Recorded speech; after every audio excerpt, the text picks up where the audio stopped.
असल में दोस्तों क्रिकेट में बुरा वक्त ये नहीं होता कि आपके बल्ले से रन नहीं आ रहे या आप विकेट नहीं ले पा रहे। बुरा वक्त ये होता है कि आप जिसकी सपोर्ट कर रहे हो वो भी बुरा हो जाए। मोहम्मद रिजवान आज खुद तो हारे, लाहौर कलंदर को भी ले डूबे क्योंकि वो दिल से चाहते थे कि लाहौर कलंदर आगे जाए, क्योंकि उनके मुताबिक लाहौर कलंदर हैदराबाद की निस्बत इस पीएसएल में बेहतर खेल रहे हैं और उनके हाथ में भी था, लाइक उनकी टीम के हाथ में था। वो 159 क्रॉस करते तो लाहौर कलंदर प्लेऑफ।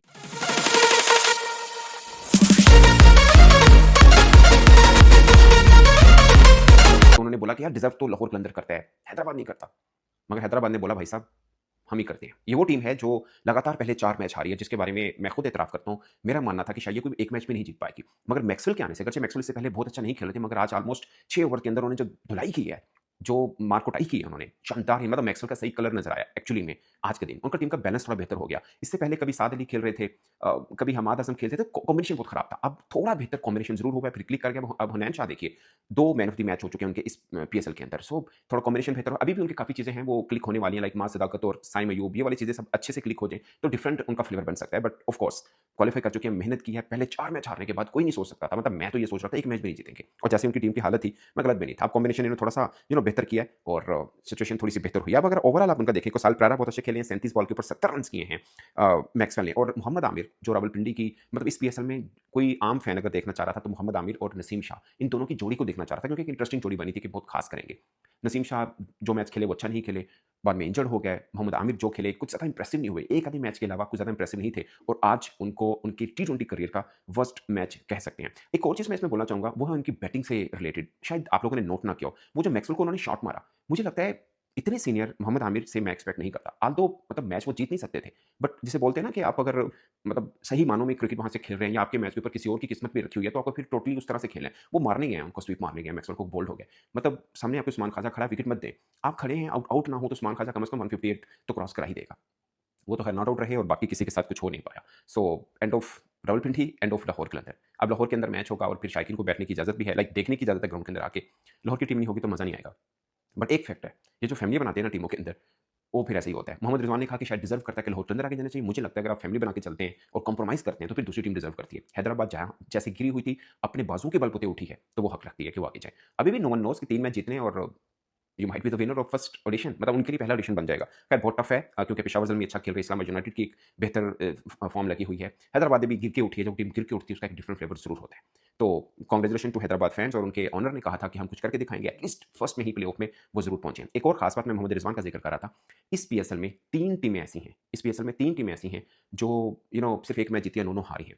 उसमें पिछले साल में मुल्तान सुल्तान थे जिसके कप्तान मोहम्मद रिजवान थे। इस बार रावलपिंडी है जिसके कप्तान मोहम्मद रिजवान है। बाय द वे शायद 2022 में कराची किंग थी जिसके कप्तान बाबर आजम थे। सो मोहम्मद रिजवान और बाबर आजम, ये 2 कप्तान ऐसे हैं जिनकी टीम 9 मैचेस हारी है एक ऑडिशन के अंदर, और मोहम्मद रिजवान ही वो कप्तान है जिनकी कप्तानी में लगातार 3 बार, if I am not wrong, Multan Sultan final में भी पहुंचा और एक मैच जीता भी था। सो अच्छा टाइम भी आता है, बुरा भी आता है। अगर आप बाबर आजम से भी एग्जाम्पल लें कि उनकी कप्तानी में एक टीम 9 मैच हारी थी, सिर्फ 1 जीती थी। अब वही बाबर आजम है जो लगातार जीते हैं, सिर्फ 1 हारी है। सो टाइम अच्छा बुरा आता रहता है क्रिकेट का, मगर इससे ज़्यादा बुरा टाइम नहीं हो सकता कि आप जिसको सपोर्ट कर रहे हो, आप खुद भी खेल रहे हो, सपोर्ट कर रहे हो, वो भी हारे और आप भी बाहर हो जाएँ। खैर आप तो पहले ही से बाहर हैं। अब दूसरे मैच की दोस्तों बात करते हैं, इस्लामाबाद यूनाइटेड और मुल्तान की। मैं वसीम जूनियर की अगर किसी ने इनिंग देखी हो ना, बड़ी शानदार उन्होंने बैटिंग की। सलमान मिर्ज़ा फास्ट बॉलर और सलमान इरशाद।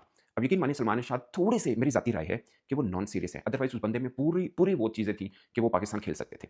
अब तो खैर पुरानी बात होगी, मैं 3 साल 4 साल पहले की सलमान इरशाद की बात कर रहा हूँ। आज जिस तरह से उनकी धुलाई, मुझे बड़ा अफ़सोस हुआ। सलमान मिर्ज़ा अगेन, उनके कटर बहुत अच्छे हैं। शायद मुस्तफ़ीज़ को अगर वो देखें कि कटर यूज़ कहाँ करने हैं, उनकी लाइन लेंथ क्या हो सकती है, तो सलमान मिर्ज़ा भी इस चीज़ को देख सकते हो। मगर वसीम जूनियर के सामने डेथ ओवर कर रहे हैं तो 25 रन्स दे दिए वसीम जूनियर को। ठीक है, वसीम जूनियर अच्छी हिट कर लेते हैं, बड़े-बड़े बॉलर को भी मारते हैं, मगर इतना बेबस होके सलमान मिर्ज़ा उनके सामने बॉल कर रहे थे, वो थोड़ा-सा मुझे अफ़सोस हुआ कि यार ये पाकिस्तान अभी खेल रहे हैं और एकदम उभर के आए हैं। ख़ासकर मुझे नई बॉल और डेथ ओवर दोनों के ये बड़े अच्छे बॉलर लगते हैं, बट उस तरह की नज़र नहीं आई उनकी।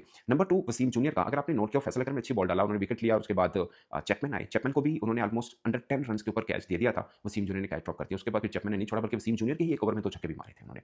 सो अब कैच छोड़ते हैं तो मैच रहता नहीं है। आज के दिन के दोनों मैच में एक चीज़ खास थी, मुझे लगता है, ये मेरी राय है, पिंडी बिल्कुल उसको था, उनके सामने तो कुछ भी नहीं है, मतलब सब कुछ हार नहीं है, जीतने को तो कुछ है नहीं। सो उनकी बॉडी लैंग्वेज थोड़ी आपको डिस्टर्ब नज़र लग सकती है। बट मुल्तान सुल्तान का मुझे लगता है कि आप देखिए, आप मैच जीतते हैं ना, आपके पास बड़ा अच्छा ऑप्शन होता है कि आप हार के भी एक चांस और रख सकते हैं, क्योंकि आप टॉप 2 के अंदर आते हैं। अगर आप हारते हैं तो आप हार के बाहर हो जाएंगे अगला मैच। सो ये शायद उनकी समझ में नहीं आ रहा था, उनकी बॉडी लैंग्वेज से लग रहा था, खासकर वसीम जूनियर का कैच ड्रॉप करना, बड़ी लेथार्जिक बॉडी लैंग्वेज थी। तो मतलब ये आप समझिए कि आपके पास एक और चांस है इस पीएसएल में जिंदा रहने का। वो कैच नहीं था, वो चांस था उस तरह से। सो खैर जानबूझ के तो उन्होंने नहीं गिराया होगा, बट वो एक चीज़ थी। और फिर वसीम जूनियर ओवरऑल इस पूरे पीएसएल के अंदर मैं एक चीज़ ढूंढ रहा हूँ जब शुरू हुआ था पीएसएल, कि आपको बॉलिंग ऑलराउंडर कौन अच्छा मिल सकता है।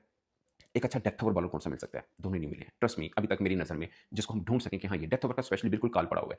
2 बंदों के लिए ये पीएसएल बड़ा ख़ास है। एक बाबर आज़म, आउटस्टैंडिंग परफॉर्मेंस।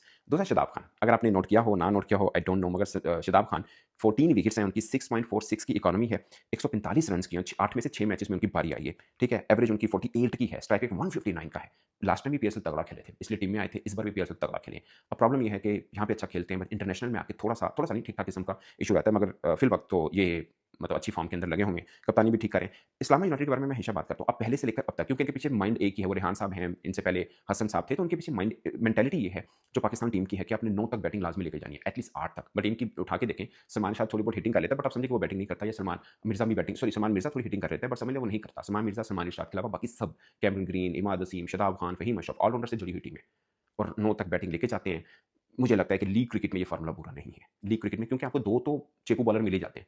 उनको आप थोड़ा खंगाल के आप निकल जाते हैं। सो लीग क्रिकेट में ये स्ट्रैटेजी बुरी नहीं है कि आपके पास 9 तक बैटिंग के ऑप्शन हो, बॉलिंग ऑप्शन भी ज़्यादा हो, ऑलराउंडर से भरी हुई टीम हो। मगर इंटरनेशनल में ये फ़ॉर्मूला कभी नहीं चलता। भले जितनी मर्ज़ी तगड़ी टीम हो। अगर इंटरनेशनल में ये फ़ॉर्मूला चलता तो वेस्ट इंडीज़ चैंपियन होता। उनकी बैटिंग उठा के देखें, 9 तक बैटिंग है, मगर इंटरनेशनल में दम नहीं दिखा पाते। सो लीग क्रिकेट में ये फ़ॉर्मूला चल सकता है, इंटरनेशनल में नहीं चल सकता। मगर उनकी जो पॉलिसी है बेसिकली यही है कि बैटिंग को दूर तक लेके जाएँ। और by the way Multan Sultan 192 कर गया और किसी बैट्समैन ने 50 नहीं की है। मतलब अगर मैं गलत नहीं हूँ, मैं दोबारा से उनका स्कोर कार्ड देख लेता हूँ, मुझे बड़ी वो हैरत हुई कि आप 44 हैं शान मसूद के।